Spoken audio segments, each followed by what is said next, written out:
In the aftermath of the devastating floods in KZN, many are forced to relive trauma as they search for missing relatives. Families are moving from one mortuary to another in search of their loved ones. We look at the cultural impact of this tragedy in light of those who will ultimately have to hold symbolic funerals without any remains. We are joined by Professor Mongezi Guma, a cultural expert, to give us insight on this. Thank you very much, Prof, for your time here on All Angles. Of course, this is something that is quite devastating in terms of our cultural norms as Africans. Most of the time you need your loved one's remains for you to actually perform those cultural, processes. So what do people do then if you're told that your loved one cannot be found? Thank you, Masiko. Appreciate this moment. Firstly, just to pass our condolences to all the families who have actually lost family members in this tragedy. It is definitely a national tragedy that really calls for a different way of thinking and responding to it.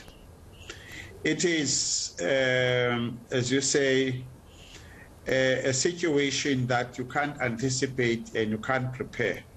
Because, as you know, cultural rituals tend to address issues of the everydayness of life. But this one is a very serious national tragedy that will leave traumatic experiences, not only for the families, but also for the nation, especially KZN.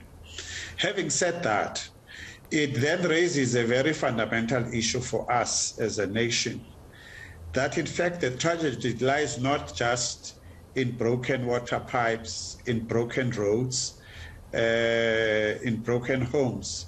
It also needs for us to stop to think, how are we as a nation going to address the trauma that is going to linger for a very long time following these events of the floods. Now, also, there's also the issue of having a place where you can visit your loved one, right? In terms of the cultural stuff that we do after a person has been laid to rest. There are African people who would normally probably go to the gravesite to put water there, etc. So what do you do in this instance when you don't even know how far the water has taken your loved one? No, that's why I'm saying it calls for a national conversation.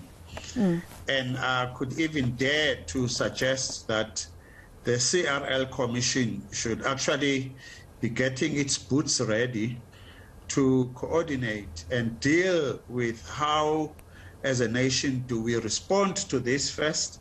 And number two, how do we then do these various cultural rituals? And hasten to add that those cultural rituals will not be an event. They will be a process. Remember, some people actually come from the Eastern Cape and they came across their demise in Durban. Now, how will the families in the Eastern Cape know that this particular person lost his life at this particular place? Exactly. But the need to engage in the cultural aspect of that is still a necessity.